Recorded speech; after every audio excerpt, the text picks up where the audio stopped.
Welcome to the 56th meeting of the Civil Rights Council. This meeting is called to order. Muriel Block, Senior Counsel, will take roll. Councilmember Chan. Present. Chair Garcia. Present. Councilmember Glader. Present. Councilmember Hong.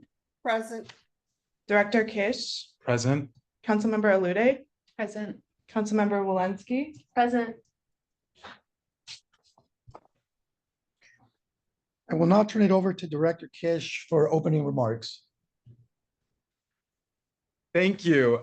Those of you who are watching who have the agenda will see that my name appears many times, but we are very grateful that between the time this agenda was finalized and today, the governor named our new council member, David Garcia, chair of the council.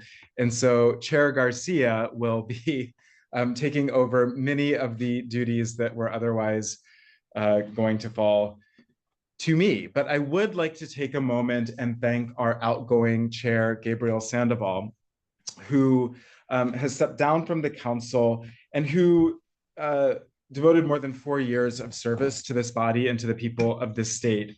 And I just want to acknowledge publicly that what Chair Sandoval offered was a model of public leadership, in my view, both in the inclusive way that he conducted our meetings and engaged with the public, as well as in the substantive projects he undertook on the council, which included drafting sexual harassment prevention training regulations, convening a public hearing on the impact and implementation of the Fair Chance Act, promulgating regulations interpreting the Fair Chance Act, sponsoring public bystander intervention training in response to hate incidents. He drafted and sent a letter to law enforcement agencies around the state, calling on them to inform victims of hate incidents about their rights and civil services available to him. And I believe former Councilmember Brodsky was also on that subcommittee, who I will acknowledge in a moment. And with Councilmember Hong, Chair Sandoval drafted the council's first handbook, which is a long overdue and very welcome structural support for this body. This is an impressive record for any public official on any public body, but it's especially impressive because this is a volunteer body, meaning nobody gets paid to do the work that I just described. And Gabriel's tenure as chair began at the absolute height of the COVID-19 pandemic, which changed the way we did our work and has had lasting impacts on the way we work here at the Civil Rights Department and on civil rights in our state. So I'm incredibly grateful for his service and for everything that he modeled and demonstrated and did for us.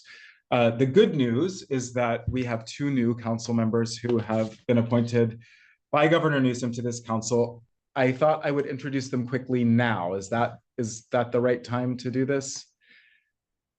I'm looking at Chair Garcia. Yes, that's okay, fine. Great. All right. So David Garcia is our new council member and our new chair. He brings a wealth of experience in both the private and public sectors to this work. I'm only going to say a few words, and you are welcome to say a few words to introduce yourself as well.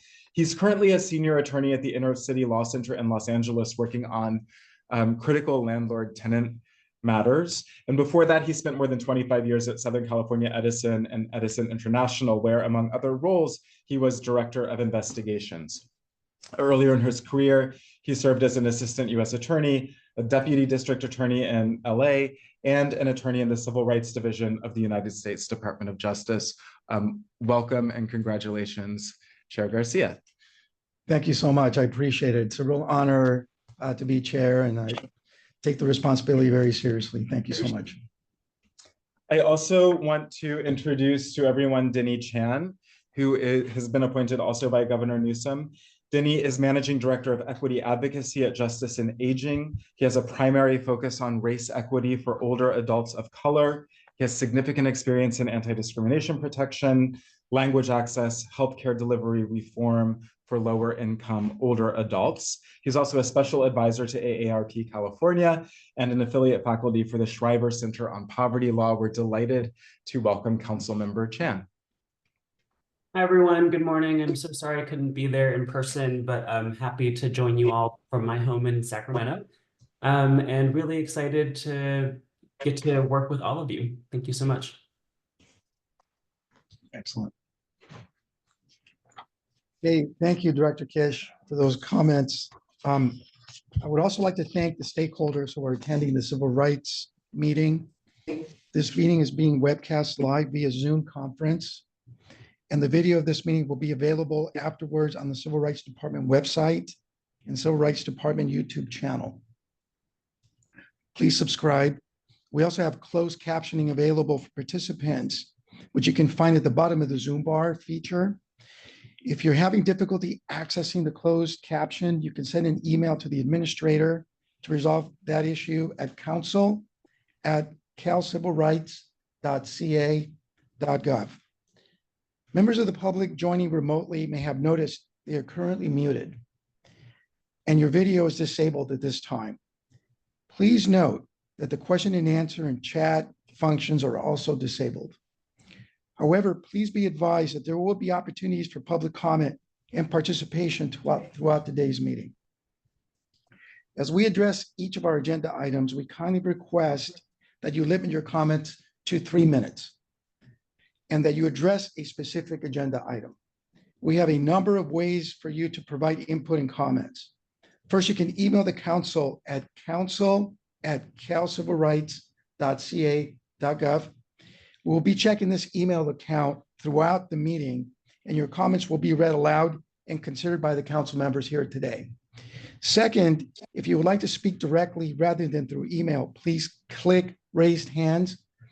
If you would like to speak directly other than through an email, in Zoom, press number *9 if you have called in. If you would like to rename yourself in the Zoom list of participants, you can find yourself on the list and click rename, and the list of the options to your name. We would also like to acknowledge Civil Rights Department staff joining us today. Adam Romero, Deputy Director of Executive Programs, Rachel Langston, Assistant Chief Counsel, Mariel Block and Adley Sadler, Senior Counsels, as well as I would like to thank, and also anybody present would like to introduce themselves currently they haven't named. Good morning. My name is Nasty Mualim and I'm a CRD attorney as well. Thank you. Thank you for that. As well, I would like to thank everybody else who was attending. We look forward to your participation through today's meeting. I would like to review the agenda for today. The agenda materials can be accessed at the council website at calcivilrights.ca.gov/Civil Rights Council. So today's agenda items will include item 7, that'll be the council members' reports. Item 8 will be the Civil Rights Department report. Item 9, updates and revisions to the council handbook. Item 10, subcommittee updates and discussion of additional subcommittee assignments.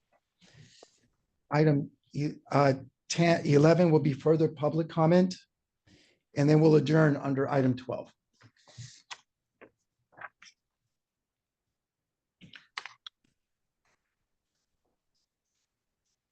First order of business today is the approval of minutes from our November 13th meeting of the Civil Rights Council, which could be found in attachment A. Do we have any council members' comments or edits regarding the minutes from our last meeting? Hearing no comment, do we have any public comments regarding the minutes? Will that be through, well, no, chat? Yeah, one of the councils and CRD staff will let us know. No Are there public any comment. public comments that we're aware of at this point? No public comment. Okay. Then is there a motion to approve the minutes? So moved. Can we get a second? Second. Okay. Can we take roll call, please? Councilmember Chan, Approved. Chair Garcia, Aye. Councilmember Glader, Aye. Councilmember Hong, Aye. Councilmember Lude, Aye. Councilmember Walensky, Aye. Okay. The minutes are approved. Thank you so much. The next order of business is the council members' reports. Do we have any reports from the council members? Is this when I talk about 11135? we certainly can. Yeah. I'm going to jump in on behalf of the 11135 subcommittee to announce, for those who don't know, that the Office of Administrative Law approved the council's package of regulations interpreting Government Code 11135 earlier this week. And those regulations will go into effect on July 1st. Hearing Yes. no objection to that statement. You can view the Congratulations. final, yes, you can view the final text on the council's website. We've also issued a press release, and I just want to take a moment to talk about the importance of this package and also acknowledge the work that went into it. You are not going to see headlines emblazoned on the front pages of national newspapers about this package, but I think it is a seismic civil rights achievement that has been many, many years in the making. Government Code 11135 prohibits discrimination in all state-funded activities and programs. It's an incredibly expansive civil rights protection dating to 1977. And implementing regulations had not been updated in more than 4 decades.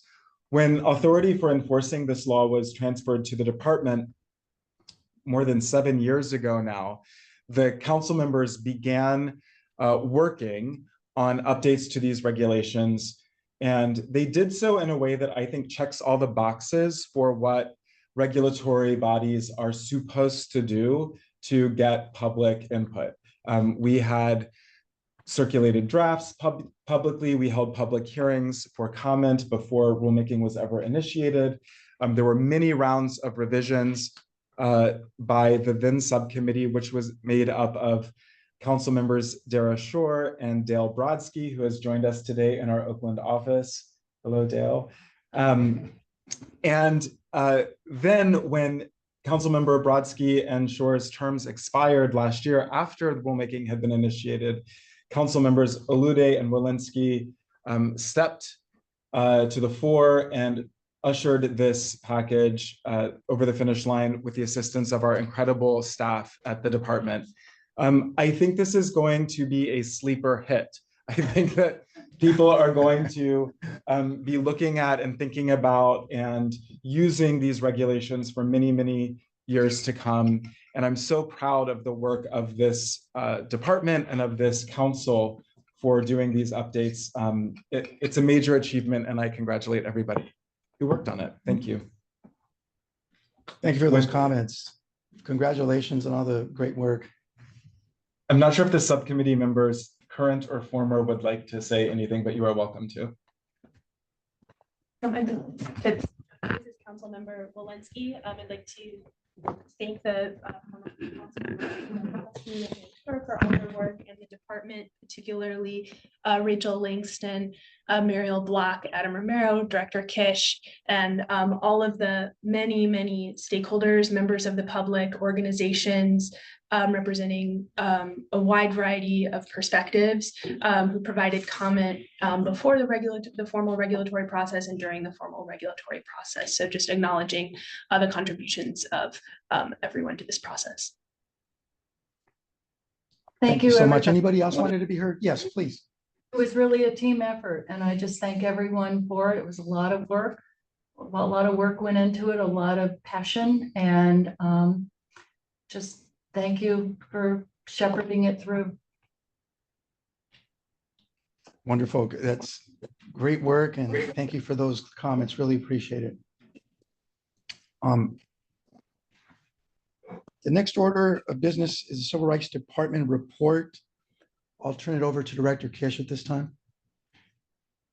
Great, and with apologies for taking up a lot of space in this meeting, I will provide department report just a couple of activities since the last time the council met. March 12th was National Equal Pay Day. And as you all know, our department enforces the California Equal Pay Act, and we collect pay and demographic data from large California employers on an annual basis. We have some of the strongest equal pay laws in the country, but the data that we collect show that the gender pay gap persists in every major industry in the state and is greater for people of color. So on Equal Pay Day, March 12th, we released new findings, which you can see on our website, highlighting gender pay gaps based on the 2021 data that have been reported to our department. And just a couple of the key takeaways are women earn less than men in every industry captured in the data. The pay gap is greater for women of color. In the finance sector alone, women lose an estimated $10.3 billion in pay each year because of the reported pay disparities. And the smallest pay gaps between women and men are found in the lowest paid jobs, such as service work and administrative support. So we have a way to go, but the data help us understand what gaps remain and what we can do to bridge them. I also want to note that the data that we collect at the department only covers about 40% of California's workforce. So there are pretty significant, a majority of people who are not reflected in this data, including people who work for smaller employers of fewer than 100 employees, people who are self-employed, public employers, independent contractors. The pay data collection period for this year is underway. The deadline for employers to submit their reports is May 8th, and there's a variety of resources available on our website, including very detailed FAQs to help you do that. A couple of case updates. We settle hundreds of cases every year. We highlight a few of them when we think that it will be of particular use for the public. So some of the ones that we've highlighted just this year are in the settlement of an age discrimination case in February against the San Diego Natural Gas Supply Company. We filed at the end of 2023 what we believe to be a first of its kind lawsuit, a government pattern and practice case alleging violations of California's Fair Chance Act, which we allege violations at Ralph's grocery stores resulted in the unlawful denial of employment to hundreds of applicants at grocery stores across Southern California. I encourage folks to sign up for our monthly newsletter. You will get the updates that you need and deserve from the Civil Rights Department. You can sign up for it on our website under the training and resources alerts. And now I am going to ask Lily Harvey to provide an update on some of the efforts of our outreach and education team, which she leads as Assistant Deputy Director of Outreach and Education. Thank you so much, Director Kish. Hi, everyone. Thank you for having me, Chair Garcia, and council members and colleagues and the members of the public. My name, it is true, I am Lily Harvey, and I lead our Outreach and Education Unit and Executive Programs. And I'm going to share with you a whirlwind tour of what we've been up to and then highlight a really exciting program that we're looking forward to launching this year. So first, just by way of brief, what have we been up to in the last few months? In addition to doing our usual sort of bread and butter, but taking it on the road, community events, trainings, webinars. We now have a standing monthly webinar that we're really excited to offer that allows people to sort of know what bat time and bat channel to tune in to get their 101 level employment and housing discrimination resources and information. So we're excited that we launched that recently. But in addition to all those sort of training and community-oriented events, we are also putting out and have been putting out quite a few fact sheets and FAQs, and I just wanted to highlight a few of those for you briefly. So first, I wanted to flag that we have updated on our website. We now have a specific webpage that is for resources for immigrants. We had a lot of resources sort of floating around, and we wanted to pull them into sort of one easier to find location, and we added some new content as well. So you can now find on on that tab on our website some information about our deferred action statement of interest process, UNT visa information, and other things like that. So wanted to highlight that for you all. We also released our first FAQ on human trafficking and CRD's enforcement authority in that area. So we're really excited to have that out. We were able to share it out widely during Human Trafficking Awareness Month, and we're doing more outreach and education related to that and that general authority this year as well.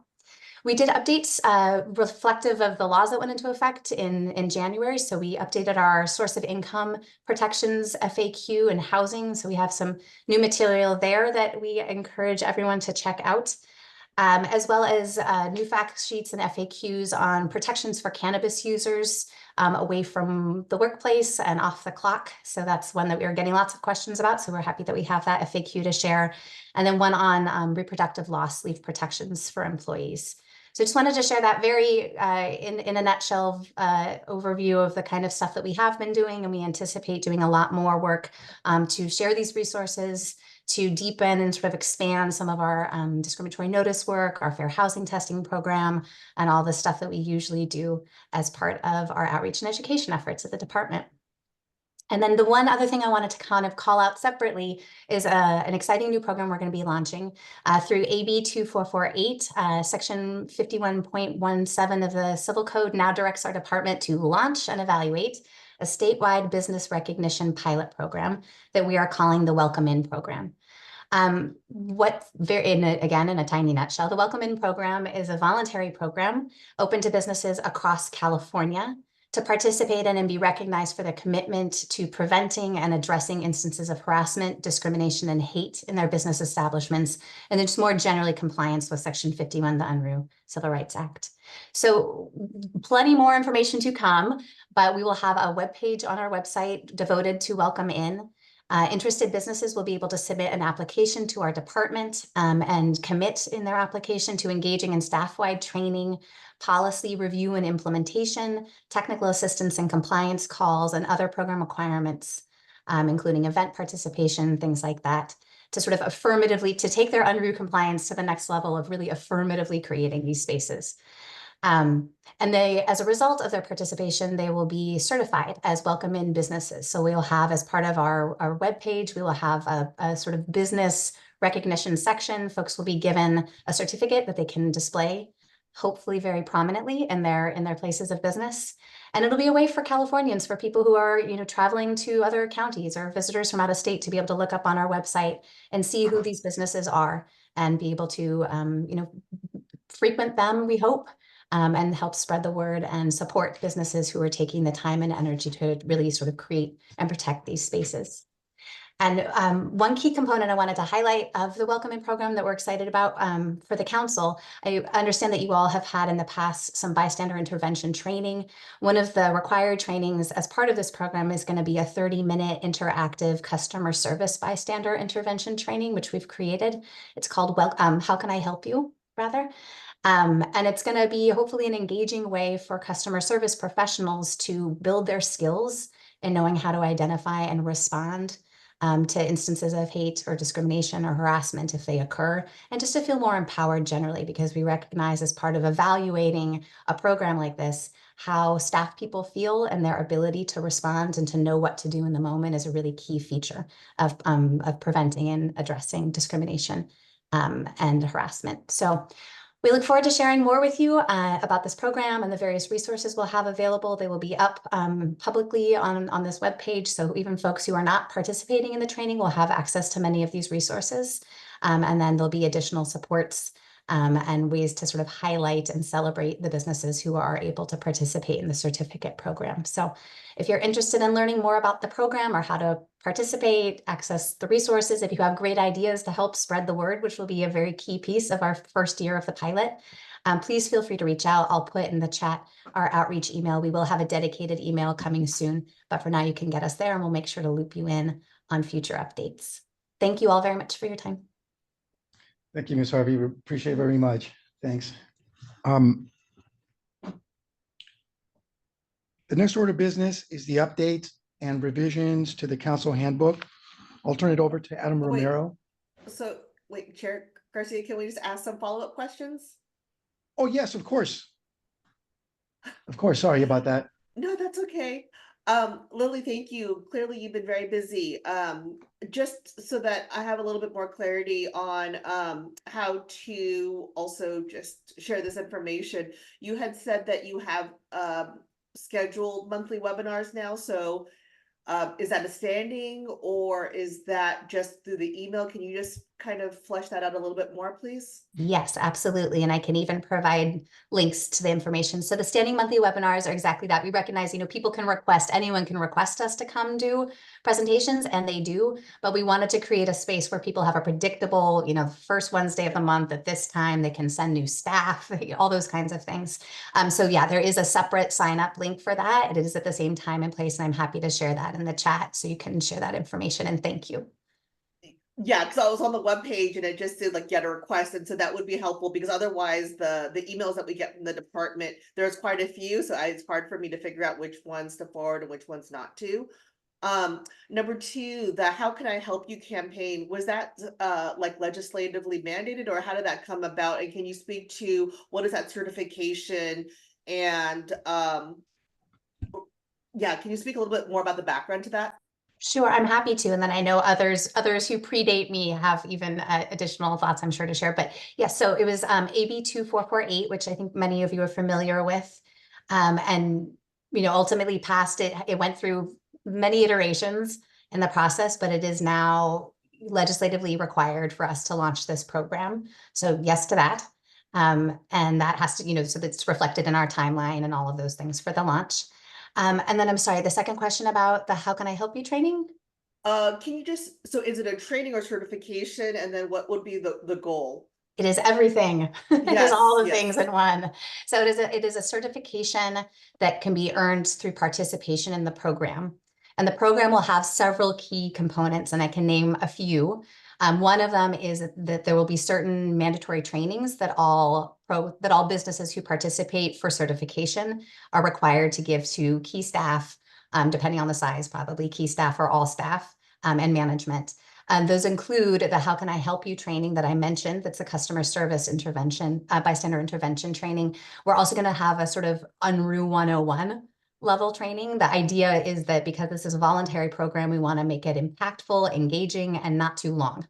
Because as we know, these are dense topics, so we want to make it the right amount of information. But then in future years, we will be able to add additional requirements, additional trainings, things like that. So it's a 3-year pilot program for now, and we plan on having additional requirements each year. So the different programmatic aspects are things like training and the technical assistance calls I mentioned, which will be sort of a key piece of both evaluation and also supporting businesses, because we recognize not everybody will be familiar with how to do all these things. So we want to make sure that we are supporting businesses and succeeding. That's the whole point, right? Is we want these spaces to exist and be supported.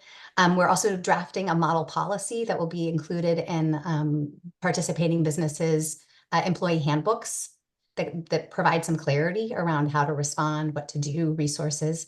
And another feature of the requirements is a code of conduct that will both include information that will be posted prominently at the businesses about expectations, commitments for the public and customers and staff members alike who are entering the business, and how to create and preserve a safe space for all, as well as information about what to do to report any incidences that people observe or experience. Thank you, super helpful. Last question is there a target business size that this is really geared towards? Like, I would assume that it's not super small because you have employees, but is there a target, or was that specified in the legislation? And I forgive my lack of knowledge on this. No, and please forgive mine right back, because I don't think so. No, my understanding is it's as broad as we can. I think there's some, practically with a first year pilot program, there'll be some realities around, getting things going. But our hope sincerely is that we can reach small, medium, large, we'll certainly be doing lots of outreach through chambers of commerce, and looking very much to the wisdom of the council and others on good places and spaces to do that outreach. So more to come on that, certainly. But yeah, I mean, we want all of the spaces to be safe and comfortable, and we want to support businesses of every size and being able to participate. So that is our goal. Thank you so much. Thank you for the time. Thank you. Thank you. Do any other council members have questions of Ms. Harvey? I had some follow-up questions, Chair Garcia. This is Yes. Councilmember Chan. So I had two questions for Lily and then one question for Director Kish. So maybe I'll start in that order. So you had mentioned this webinar series, which sounds great, and I'm glad that it's going to be at a standing time every month. Has the department how would you describe what the department's vision is of success for the webinar series, and what has attendance looked like to date? And then I have one more question before I get to Director Kish. Sure. So, this is actually one of the sort of practices that we're implementing in outreach and education is really collaborating more broadly with civil rights enforcement entities across the country and making sure we are supportive of each other's work. We're sharing resources and ideas. And this was an idea that was drawn from the New Jersey Division of Civil Rights. They have only standing webinars, so they don't do the request model that we do. And we were in conversation with them. We were really struck by how frequently attended and reliably full these were. And we realized that just creating different ways of reaching us was really important. So I just wanted to share that context and some of the sort of best practice-y thinking that went into it. So far, we have maxed out attendance. We've been running this, I think this is maybe our 6th month of running them. And we've maxed out attendance. And we sort of took a pilot approach to it. We wanted to make sure that we were not overextending our resources, trying to come up with new trainings on different topics, and instead chose to focus on topics that people seem to keep requesting and seem to keep running into trouble with. All of our outreach and education information and activities are informed by conversations across our divisions with the public, things like that. So we have a sense of who's getting stuck on what. And so right now we've been sticking to sort of a 101 level sort of introduction to key topics in employment discrimination and harassment and fair housing discrimination. But we recognize there's a lot more to do. And so as part of our 2024 activities, we're looking at ways to do polling, do some surveying, meet with advocacy groups, make sure we're always checking in with our call center because they know so much to make sure that we are including additional topics that will be of the most impact. And then we're still also trying to share information about how people can request by topic. We have a menu of trainings now that helps people focus their requests, because sometimes we'll say, we'd love a CRD presenter on something, but there's a process to try to get to what information is really needed. So we're really trying to refine our approach to make sure we're being as sort of efficient and resource savvy as possible with our own human hours. And get people what they need. But so far, we've been really happy and sort of surprised, honestly, to see how full our trainings are, our standing trainings are on these topics on a monthly basis, and what a service it can provide. Even within the department, there are organizations, I think, who are taking advantage of sending staff, and we're doing some work now to try to look at who's registering to see if there are folks coming from certain sectors, how we can do additional outreach to those sectors if we're seeing that there are certain groups or certain orgs, get a better sense of who's coming and why and what else they might need. And I'm really looking forward to doing some polling in our next two as well, to see kind of what else people are craving that they're not getting enough of in our kind of intro level. When you say, that's really helpful. When you say max out, what does that mean in terms of numbers? Let's see. I think they're hovering. We just did one yesterday and I don't know the numbers. Typically, I think, there's registration and then there's who makes it. So registration numbers are usually double. And we've had sort of hovering around between 150 and 300 per, which for us is really great. I mean, this is a time taken out of, and there's always thinking that goes into, should you do the mornings? Should you do the afternoons? Should you do lunch? That kind of stuff. And we're going to be experimenting with that as well. Because the whole idea is to sort of offer the right amount. We don't want to be talking to empty Zoom rooms, but we do want to make sure we're running back the same information if people need it that often. And for the immigrant resources that you mentioned in your report out, what, if any, of those materials are available in other languages? I'm assuming they're in, actually, I don't want to assume. So what languages are they available in? That is a great question. So we typically translate our materials into the top 5 languages spoken in the state of California. And those are either all up on our website or are currently being returned from translation or remediated. Anytime we make changes, we have to send things out for retranslation, remediation. We try to spot check everything as best we can, but sometimes the public will reach out and say that sentence is off, and then we try to address those things. So we do typically have those. We do have some materials, like a lot of the California versus hate materials. I believe some of the immigrant rights resources that are in additional materials, and that's usually based on demand. And the 5 key languages, and somebody, if I get stuck, help me out. So it's Spanish, is English, Spanish, Korean, Tagalog, simplified Chinese, and Vietnamese. Did I get them all? Okay, great. Nothing like a and then- list to trip you up. And Thank you. Yeah, that's really helpful. I was just going to ask, my last question was for Director Kish and his report out around the pay data. If there are efforts, and so I apologize since I'm new, I'm not sure if there are efforts or not, but if there are efforts to get the remaining 60%, I'm sure the 40% is really helpful, but are there efforts to get the majority of the data? That would be a topic for the legislature to take up and decide to expand or change the pay data reporting. This is all in statute. And so we implement the statute that the legislature passed, which applies to, as we sit here today, large employers. And I just want to take a minute to acknowledge Lily and her team and program for the incredible outreach work that they're doing, and the Civil Rights 101 webinar series, I think is really helpful.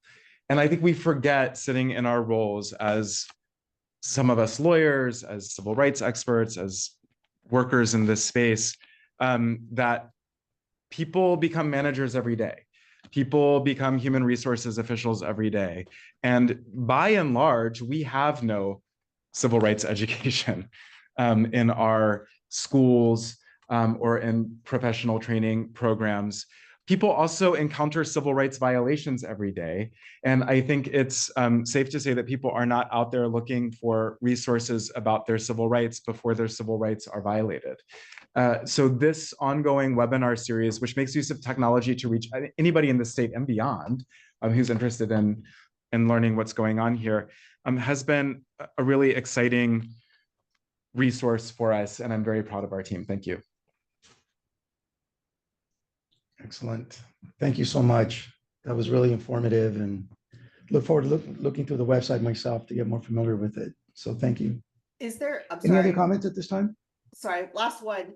I do really want to recognize, Lily, I know when you first came on, there was so much, and it seems like you have really laid amazing groundwork and created a lot of structure. And so I really want to recognize how much you've done in the last year or so. So kudos.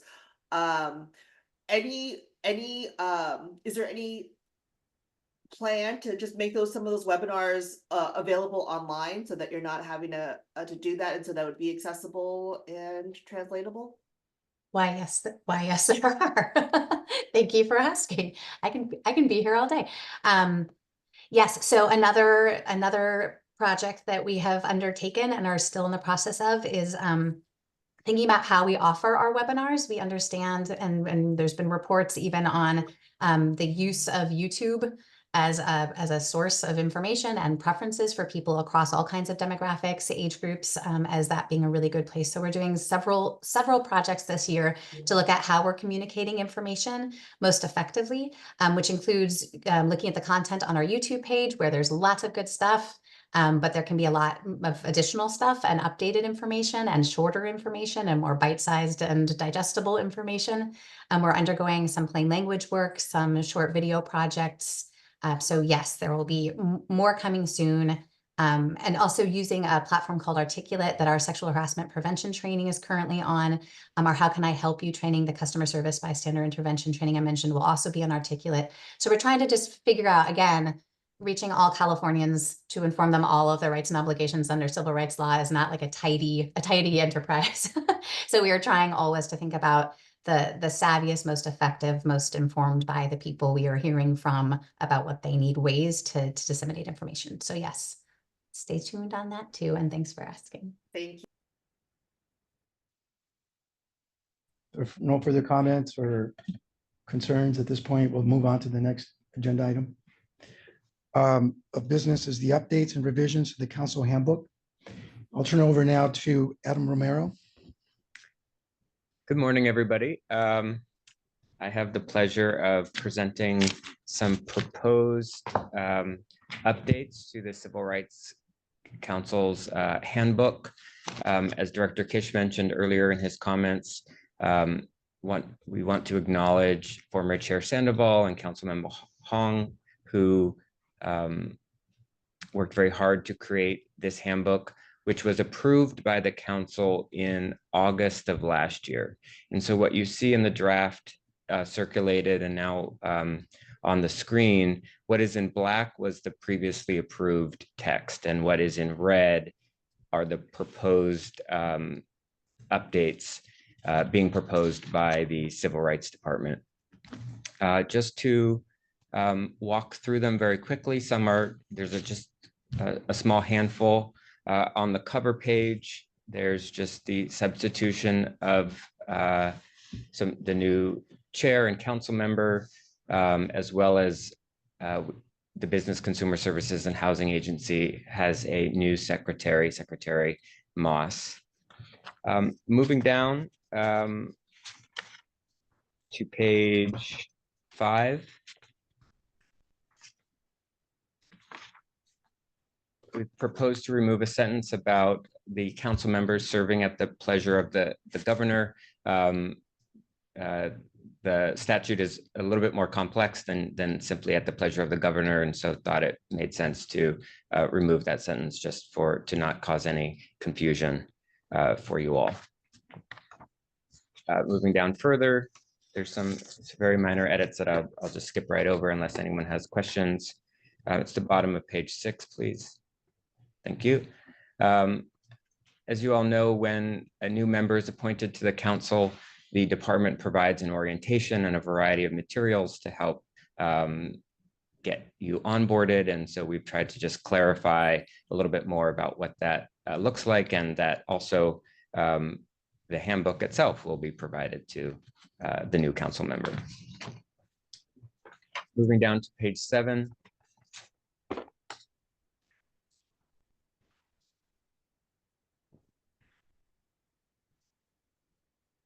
There we go. There's some recommended actions for new council members, and we propose to add here subscribing to the department's training and resources listserv, which, as Director Kish mentioned earlier, largely is where we send out our monthly newsletter so that you can stay updated on activities of the department, recent settlements, upcoming trainings, and other news. See, going down further, there's just some very small updates to just clarify. We took out the name of our ADA coordinator just so that if it ever were assigned to somebody else, we wouldn't need to update the manual, but you have all the contact information needed. Okay, this is, thank you. We're now on page 13.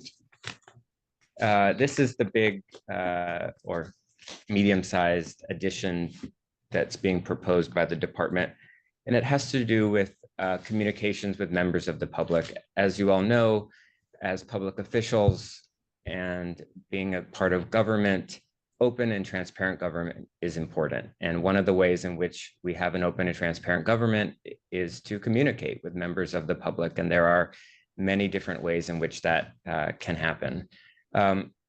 Sometimes members of the public will email council members regarding department functions, such as complaint processing or mediations. And so we put some direction, we propose to put some direction in the handbook to help clarify for you all how to handle those types of inquiries if you receive them. Similarly, sometimes members of the public will reach out to council members, department staff, and others in government at different levels of government about matters of general concern. And so again, here we propose to offer some guidance to you in terms of whether and to what extent you may need to respond to those or forward the communication to the department for handling.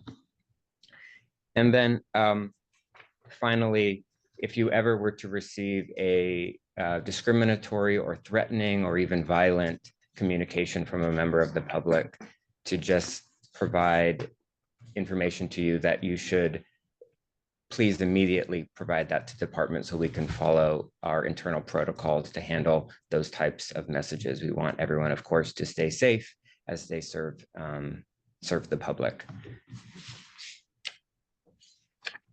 And then I believe that those are all of the proposed updates from the department. Happy to try to answer any questions you might have, or you may have feedback on other aspects of the handbook. I know this is new to some of you. Any comments from council members about the handbook?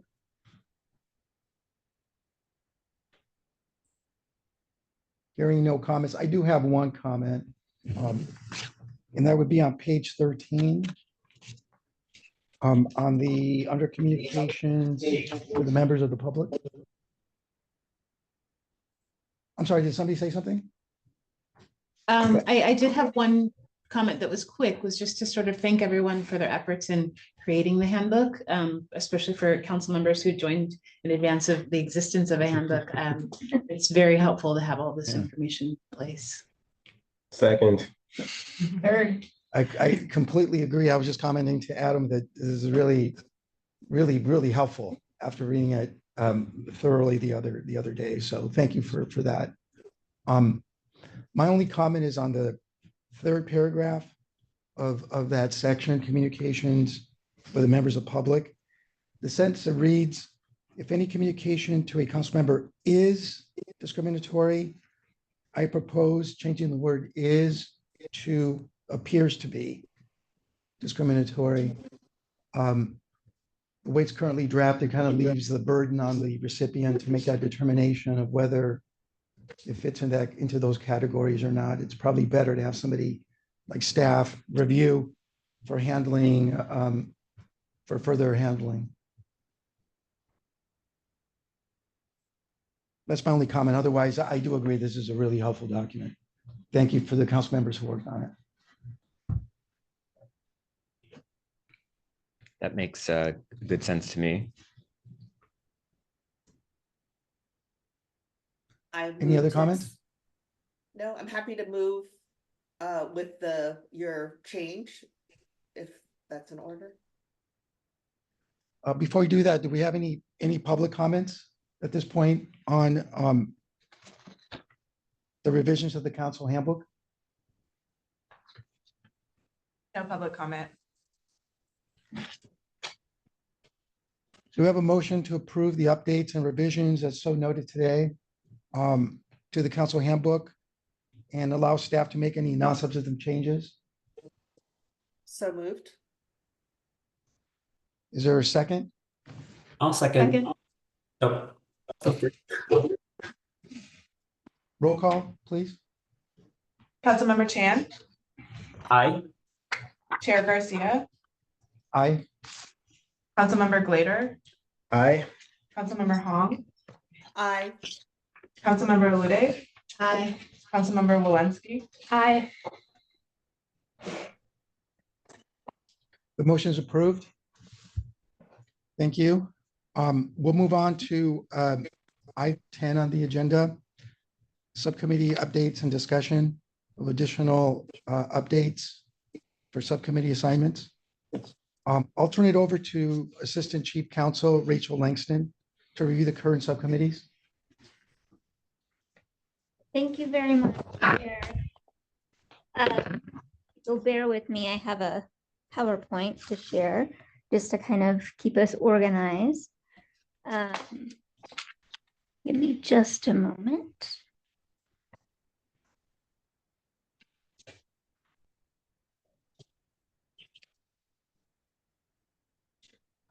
Okay, so I wanted to go over what committees or subcommittees are currently active, which ones have become dormant, and I can talk about why they are currently dormant, and a couple of ideas and thoughts around potential new subcommittees this year.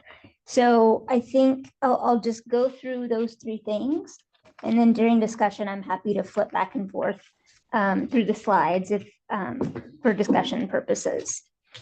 So first of all, we talked some about 11135. We're very excited about the approval of those regulations.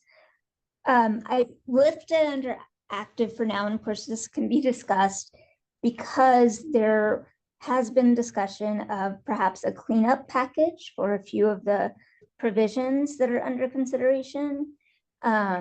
So that is why I left it in place. The other active the subcommittee members, as you know, are Adetunji Olude and Julie Walensky. There's also our algorithm and bias subcommittee.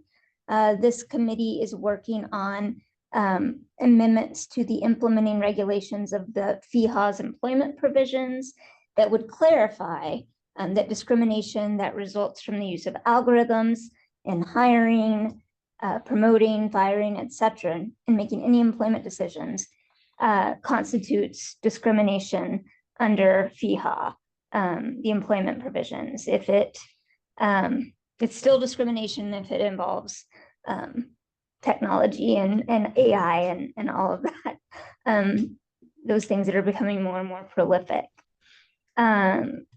Next, I'll talk a little bit about our dormant subcommittees and sort of why they're dormant. One of those is the reasonable accommodations for associational disabilities.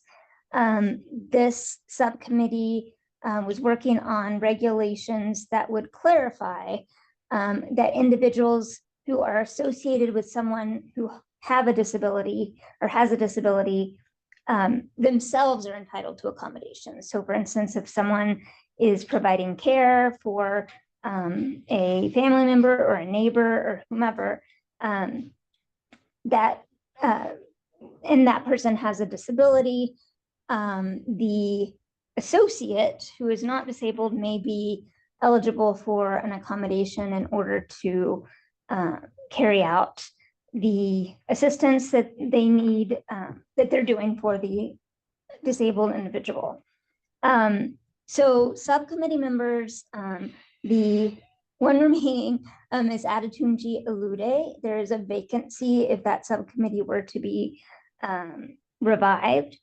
These regulations are currently under review by the administration. So there's a little bit of a hold there, and that's part of why the subcommittee is currently dormant. Another dormant subcommittee currently is the UNRU Act, staffed by Adetunji Olude and Julie Walensky.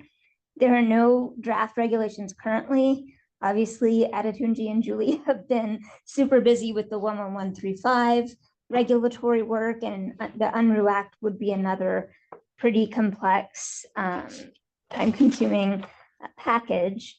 And so that is why that's currently on hold. Community education and outreach. The subcommittee member on that is Helen Hong. There's also a vacancy there. And then, and part of the reason that's dormant is because the committee is not complete, and some other committees have been sort of prioritized over the last few months, particularly regulatory committees, but that committee does exist. And then finally, the religious creed discrimination and accommodations subcommittee. Julie Walensky is the remaining council member on that subcommittee, and there's also a vacancy. These regulations would clarify very generally that if a religious accommodation would harm other employees or other visitors to a business, then there has to be some alternative to that particular religious accommodation.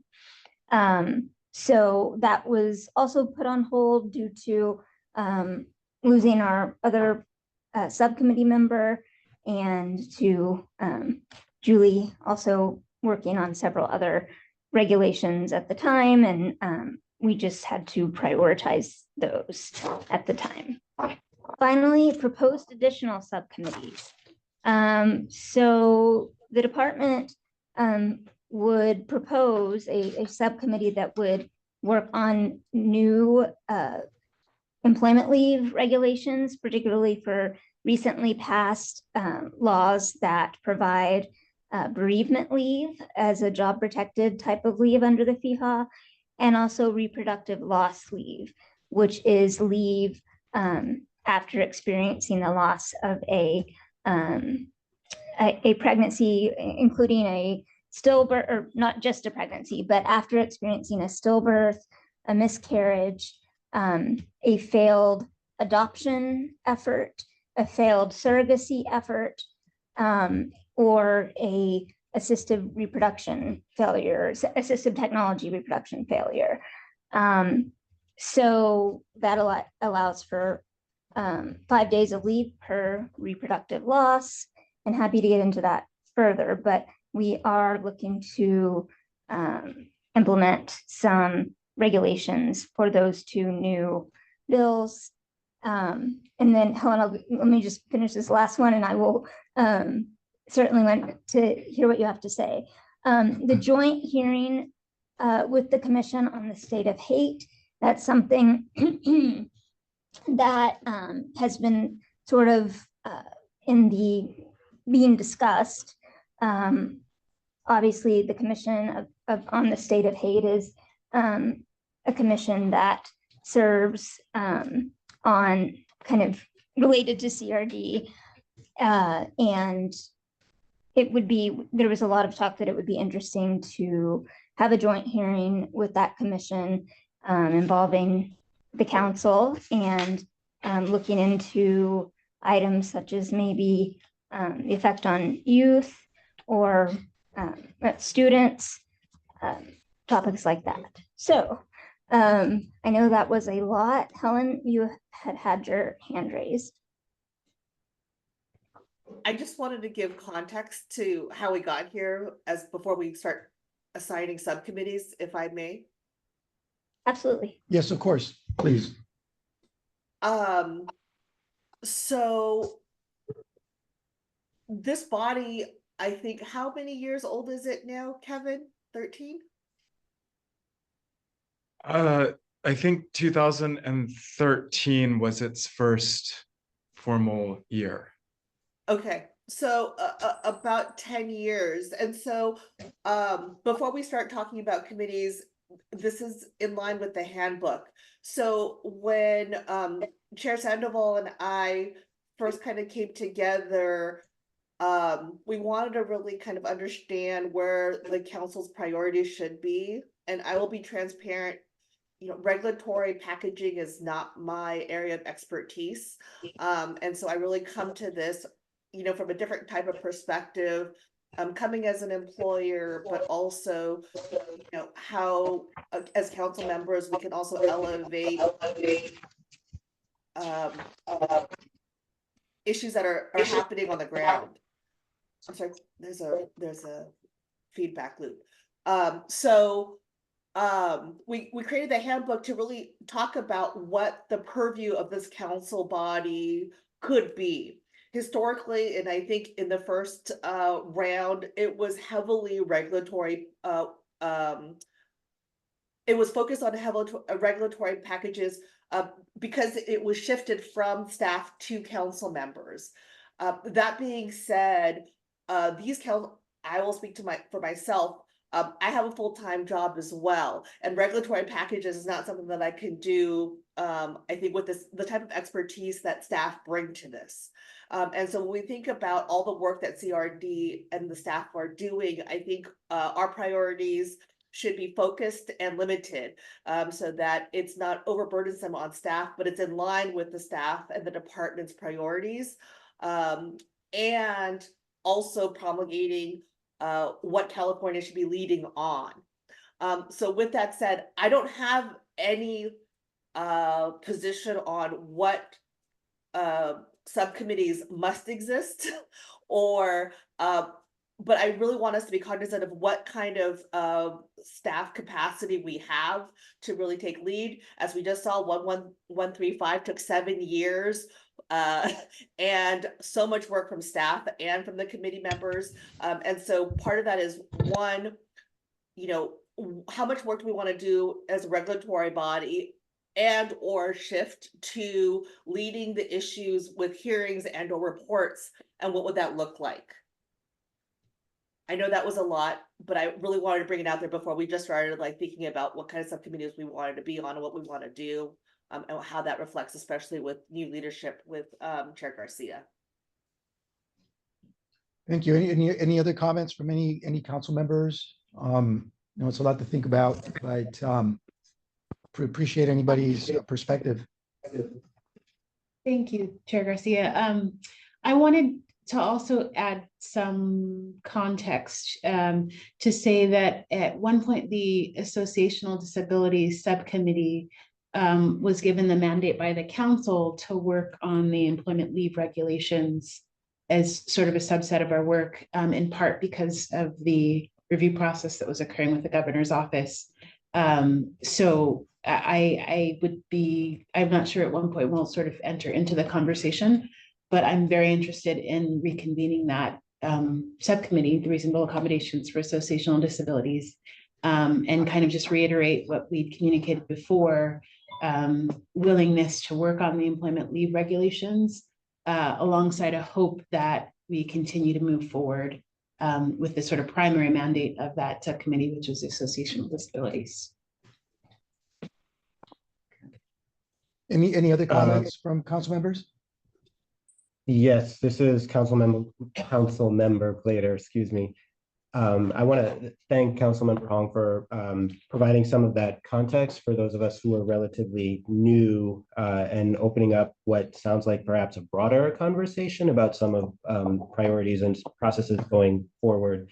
So I want to share just a couple of ideas that relate, I think, to the Community Education and Outreach Subcommittee, although perhaps not, and I'm open to suggestions or comments on that. And if this is not the appropriate moment to raise some of these possible directions, let me apologize, and I'm happy to be corrected and return to them later.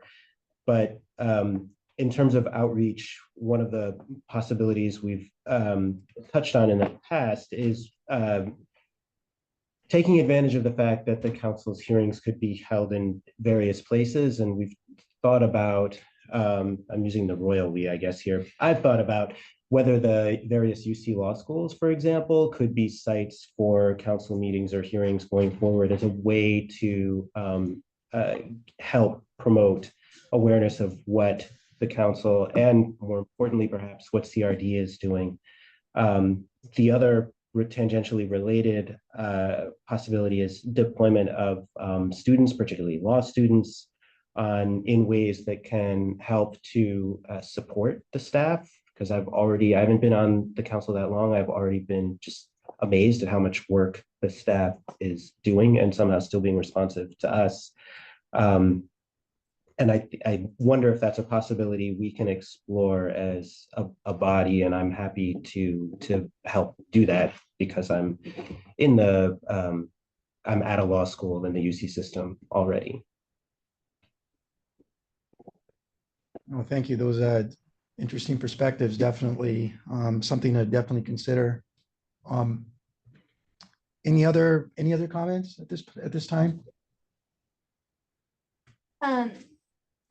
Chair Garcia, before we move on, I did want to kind of go through and find out from the council members which, if any, subcommittees they would like to see either now or in the future made active.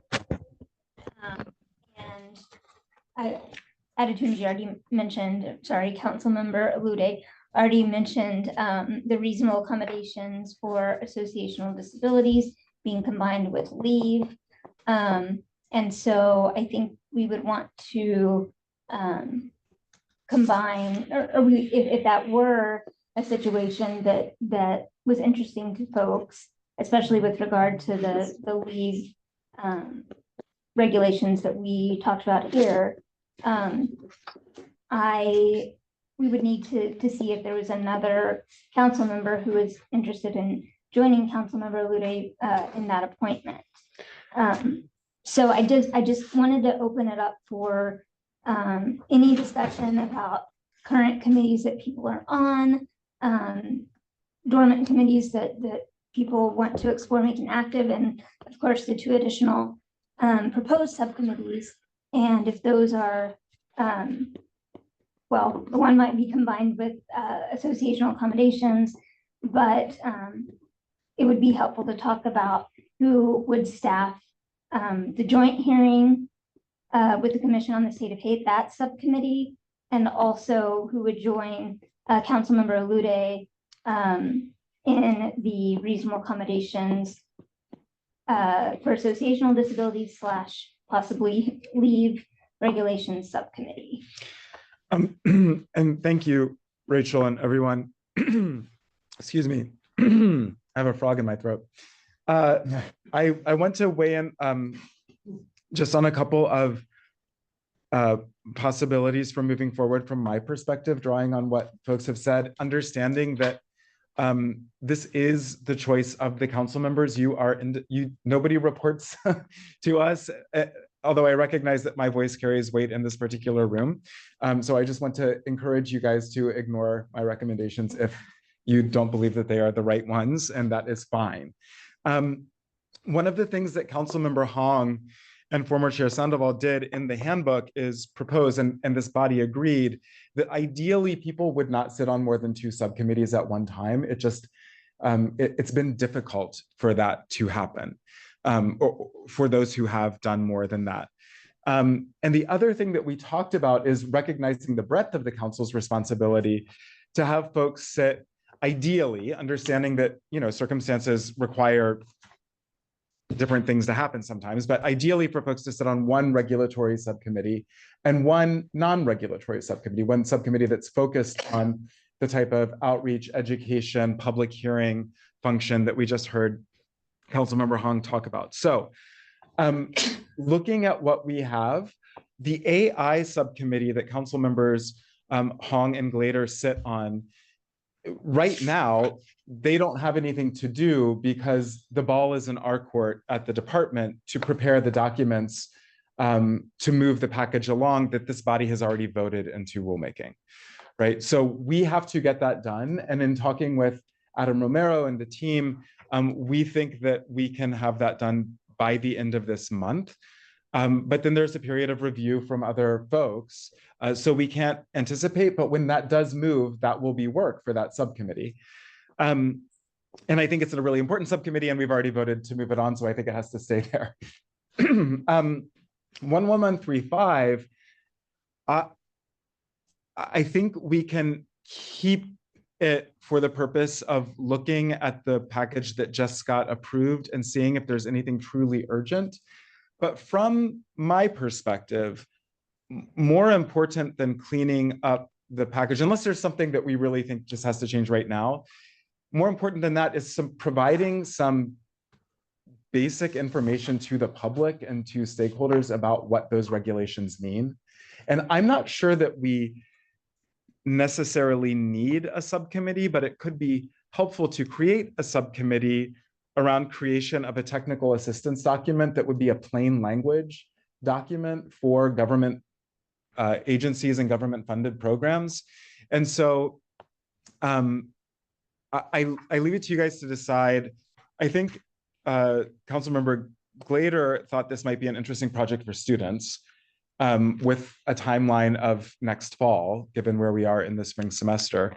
I would welcome that as long as we work out the details and make sure that it's an appropriate project for them, given their pedagogical goals. And I don't know whether we need a subcommittee is the bottom line, but we could form one, and the subcommittee could be one person. It could just be Professor Glader. The other thing that I would say is I think it would be wonderful to have a joint hearing with the Commission on the State of Hate about a topic that it kind of joins the council and the commission. We could reconfigure the public outreach subcommittee that Councilmember Hong is on to just like empower them to do one of those, right? Like either a joint hearing with the Commission on the State of Hate or some other public hearing within the calendar year, ideally, on some other thing, but I would leave that to you all to decide what the actual contour is.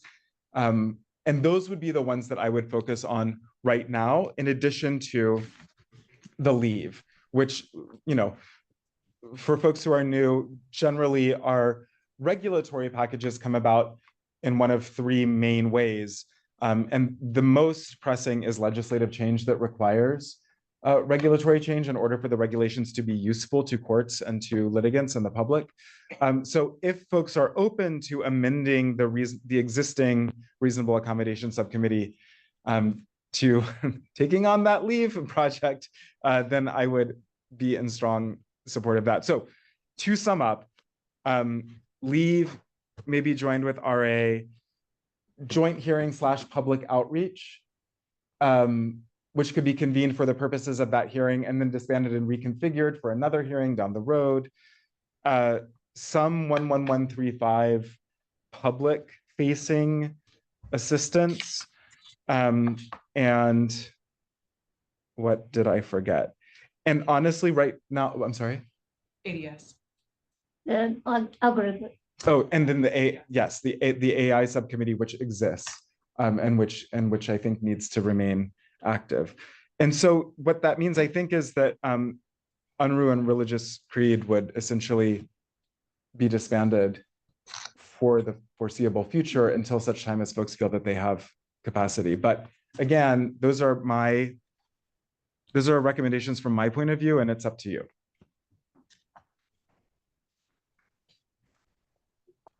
Any comment from any of the commissioners on the comments just made? I would Commissioner say that I agree with Director Kish. His opinion means a lot, because he has so much history, but also is well aware of other staff priorities, and we do get pulled based on legislative priorities, and part of this is like what may be coming down for the next year as well. I'm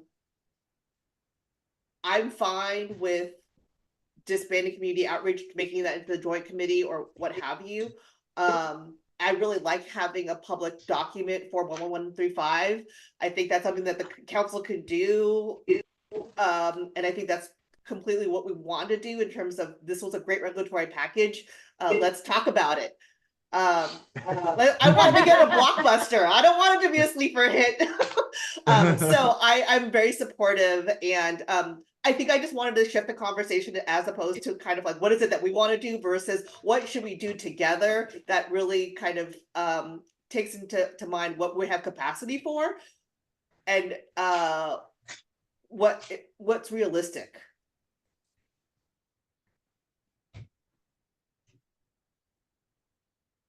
Okay. Any other comments at this time? So I was just going to offer, sorry. I think that, I mean, our energy obviously has been focused on getting the regulatory package for 11135 passed and completing that.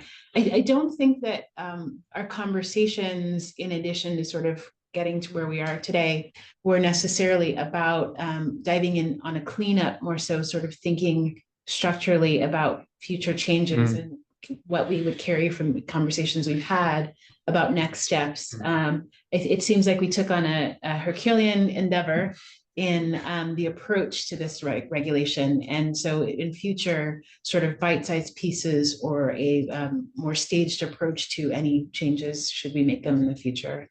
That said, I think it's a great idea for us to make public and get more information out, what we have done with 11135.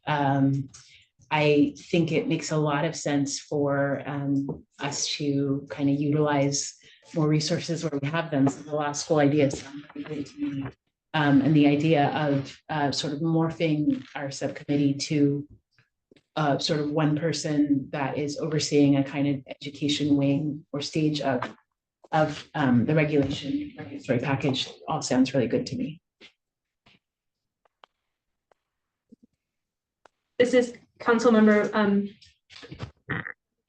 I would also say this is our first meeting with with three new Yeah. with multiple new council members. And so I think it's really great to have this conversation when we're all together. And in terms, the new council members bring so much expertise and interest that I'd also love to hear about new council members, where folks would want to jump in, with the idea that, at least from my perspective, there could be some flexibility, because I think when Councilmember Olude and Councilmember Hong and I joined the council, there were already existing committees and we kind of slotted in wherever there were vacancies. But I think that I'm open to taking a more flexible approach if there are people who want to stay on subcommittees or shift subcommittees based on the interests of and expertise of new council members. So just putting that up there for discussion as well. I appreciate that very much. Seems like there's a lot of things to consider here on these assignments. And yes. Did somebody say something? No, we're laughing. I would just add to the extent it's helpful. I'm happy to kind of, well, one, I agree with Councilmember Walensky that if any of the new council members have other interests that they want to explore now as potential subcommittees, definitely would like to hear from them. Otherwise, I'm happy to kind of list, I think it was sort of the 4 subcommittees that we sort of talked about as being active this year, and make sure that nothing was left out, and then look at the membership for those. I think that would be very helpful.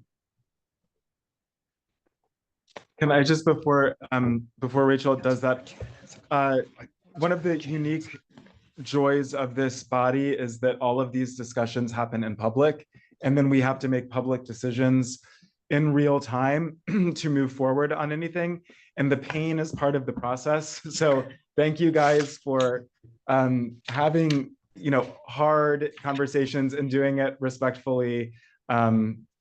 It feels like it could be a lot faster if we were talking to each other in a back room, but that is not what this body does. Yeah. So thank you. Yes. So I'll turn Did it you have back your over hand to up? Rachel. Did somebody have their hand up just a minute ago? Yeah, this is Councilmember Chan. I had my hand up. I was just going to say, I think I'm interested in working on the associational disabilities and leave regulatory package with sort of the caveat that I might need some support as my first time on it. And then in terms of other ideas, I would love to work on something related to intersectional discrimination for older Californians. Yeah, so that's just an idea I have, but I was thinking I'm open to helping out with the joint hearing on with the Commission on State of Hate, if that sets me up later to do something else related to older adults. Thank you. Did you want to list the four? Yeah. Yes, sure. So I don't know if the best way to do this is kind of one at a time to. Are you looking at me? Yes, I am, sorry. Okay, yeah, I think maybe it is, with the understanding that we can sketch a membership roster, and then if something looks weird, we can change it before we vote, or before you vote. So maybe starting with employment leave regulations / associational disability. I think Councilmember Olude is on that subcommittee and interested in remaining on that subcommittee. Yes, And Councilmember Chan is interested in joining that subcommittee. Is there anybody else who would want to fight to replace one or other of those council members on the subcommittee? No. And also, I'm sorry, the other reality that I think everybody here knows, but maybe not everybody in the public knows, is there can't be more than 2. So so we have to limit it to 2 in order for the subcommittee to do its work. So that one would be employment leave and associational disability, council members Olude and Chan. The next one would be a joint hearing with the Commission on the State of Hate, which I slash combined with public outreach, or? Sorry to interject, Yeah. but I had understood us to have sort of three classifications of committees, sort of active, dormant, and then Yes. these being new. Oh, the Can we new have a ones. discussion about dormant before we Oh, go sure. into new? Sure. I confused it all because I pulled from a new to talk about a Yeah. sort of dormant, but So I think the first one will continue in a modified form. The second one, Unruh, I think is incredibly important. I don't know if that is, this is entirely up to essentially, I think you, Councilmember Walensky, because Councilmember Balude, I think you're beginning to creep towards overextension.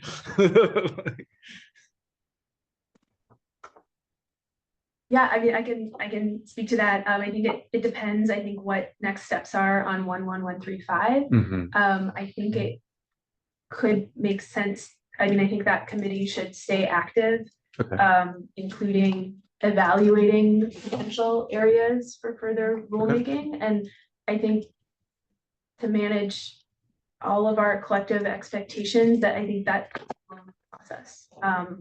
And so I think that could be, I would suggest that that committee remain active, and include outreach, the plain language, as well. In that case, would you, Councilmember Olude, be comfortable with stepping off of that subcommittee and having Councilmember Glader join it? yeah. Okay. So we would have an ongoing 11135 tasked with identifying further areas and also public outreach around what has happened. And I'm sorry, just to clarify it. So as far as Unruh, we're talking more about 11135, so maybe I. Yeah, I'm sorry for not being clear earlier. I think my comments were with respect to what might happen with the Unruh committee, for me, would be dependent on what happens with 11135, because Councilmember Olude and I basically redirected our efforts when the prior 11135 subcommittee members termed off of the council. And so I would recommend to continue to keep that Unruh Act committee dormant for now, unless there are other council members who want to revive it. And I would just disband it so that it can be reformulated with whoever. Got it. Like when we Unless we have new council members that are interested. in right? Joining that subcommittee at this stage. Just if it's helpful to explain it a bit more, it's that particular subcommittee was very much in initial stages of thinking about how we would stage changes or regulatory package related to the Unruh Act. There are a lot of different sort of avenues, approaches one can take. And so it was a sort of just in its initial stages. We're not certainly not under a timeline as if we sort of had already begun the regulatory process.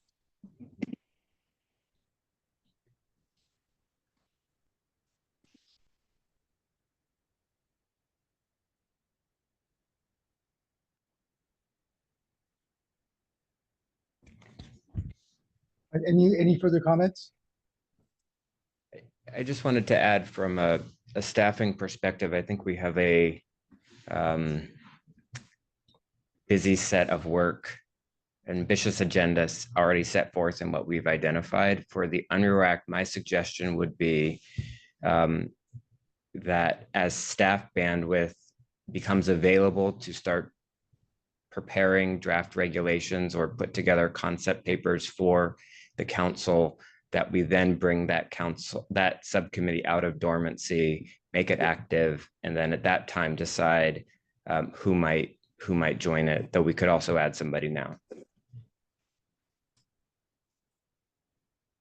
That makes good sense to me.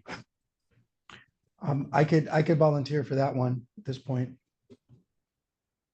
That makes sense. Councilman Member Walensky, would that work for you to stay on it and then decide at the point that it becomes not dormant any longer, decide if you have a bandwidth and capacity to work on it? So I'm sorry, to stay on it, but it's dormant. Yeah. Well, so, but like, I'm sorry. Yeah, I thought we talked about it, well, so. could we consider disbanding it for now and then reforming it if at an appropriate time? I think that's possible. Administratively, it's helpful to just leave it constituted and dormant, because then as staff become available, we can then work with you all on it, rather than needing to come back to a council meeting to reestablish the committee. I understood that I and Councilmember Walensky were stepping down from it, and Chair Garcia would remain as a single subcommittee member, but I may be confusing the discussion. So Councilmember Glader had the question, like, what is the difference? And Adam just articulated it, which is we could start working with one or two council members as we move forward without coming back to convene a vote. Or staff can work on stuff as it becomes available and then tell you all at whatever the next meeting is, hey, we're ready to talk to somebody about it. Does anybody want to talk about? But if Chair Garcia is willing to be put on that, I think that is great, right? Like then it can be Chair Garcia on that somewhat dormant subcommittee, and we can work with the chair if and when we think there's capacity to move forward. Does that make sense to everyone? Yes. Yeah, I think Great. it does. All right. And then next on the list would be education and community education outreach / joint hearing. And if I understood correctly, I think Councilmember Hong is interested in, well, see, the thing is I think we can do more than one hearing, maybe not in the same time span, but like planning down the line. So I would propose limiting the scope of the joint hearing with the Commission on the State of Hate. And I forget, as we sit here, Councilmember Hong, were you interested in that one? Yeah, I mean, I've met with them, so Okay, great. Gabriel and I did already, so I'm happy to keep that continuity. So if you want to create a subcommittee with me on that one, and then someone else can do the education outreach, I'm happy. I'm not wedded to it. If we want to eliminate subcommittees, we can eliminate it. Right. Well, So the reality is people can do on their own too, like explore opportunities for education and outreach and bring them back to the council as a whole. But I would propose forming a subcommittee on a joint public hearing with the commission made up of Councilmember Hong and Councilmember Chan, who expressed interest in doing that.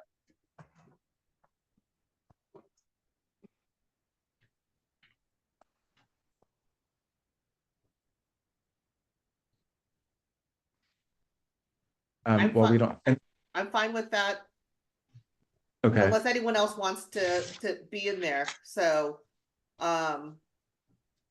We also keep in mind our one council member down, right? We do have a vacancy on the council, so there will be a little bit more capacity when that appointment is made. Well, let's make this list, and if people strongly disagree, then you can remove yourselves at the next stage. So that would leave us with four subcommittees going forward. I would propose disbanding religious creed and discrimination, just given priorities and workload right now. But that would be up to you, Councilmember Walensky. I support disbanding. Okay. And then if we decide that it makes sense to move forward or there's a strong need, then we can come back to the council. And then what were the others? So the 11135 Oh, yeah. continuation, I don't, just to clarify, is people's thoughts who want to be on it, that one, it was just sort of looking and thinking about the new regs and, places where they might be changed, but not necessarily doing a package on that right now, and drafting a plain language sort of guidance document. That was my understanding, okay. And so, of course, right now, the 11135 subcommittee is Councilmember Allude and Councilmember Walensky.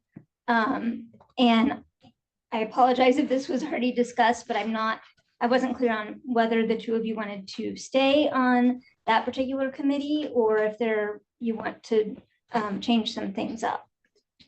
I am going to switch with Councilmember Glader. Oh, okay, thank you. Stepping down.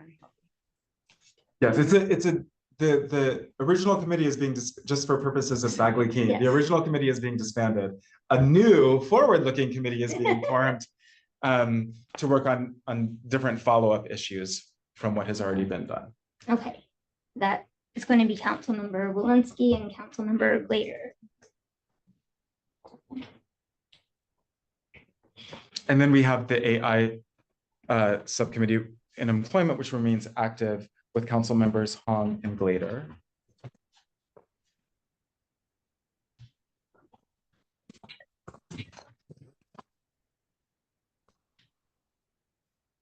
Is that good? Did we capture Yeah. everything? Is that everything? So are we disbanding community outreach and education? We are, right? That's gone.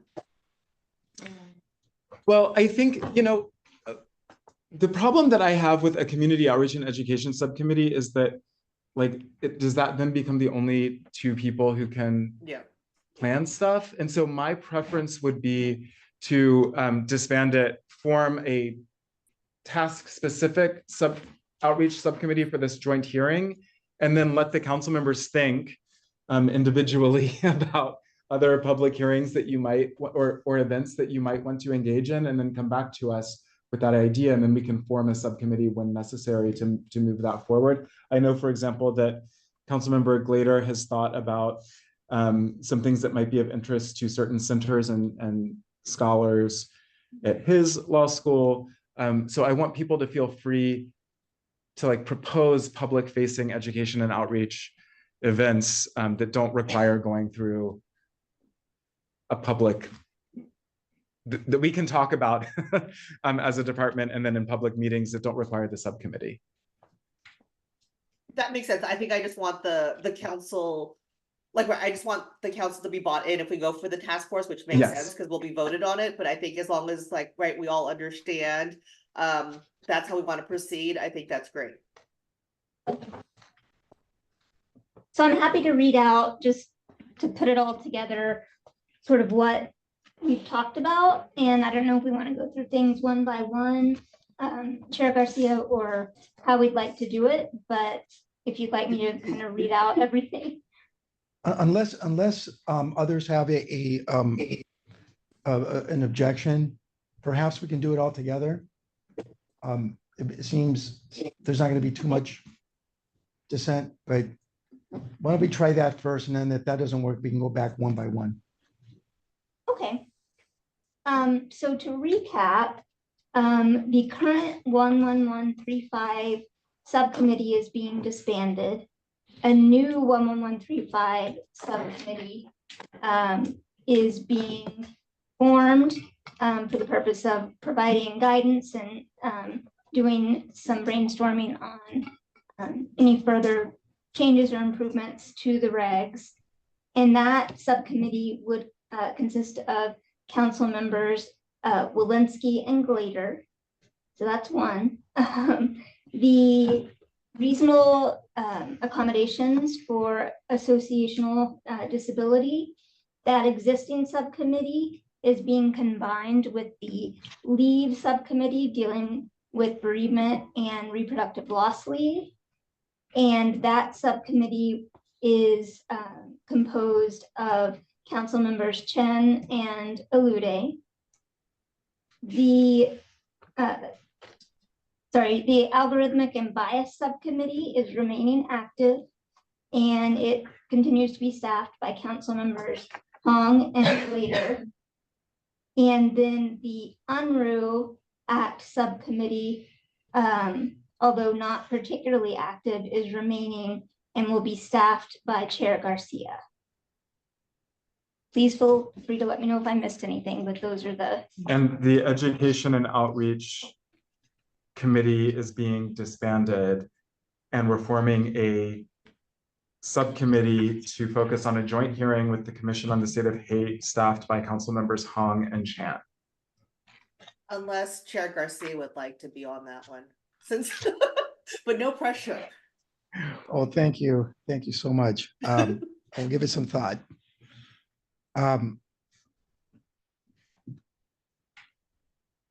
Okay, do we have a motion to approve the subcommittee assignments? They've just been reviewed. I'm so sorry, apologies. I meant to also note the proposal to disband the religious accommodations subcommittee. Apologies.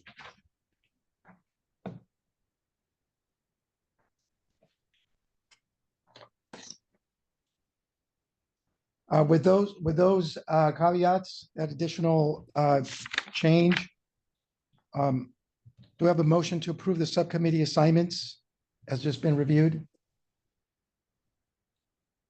So moved. Is there a Second, second?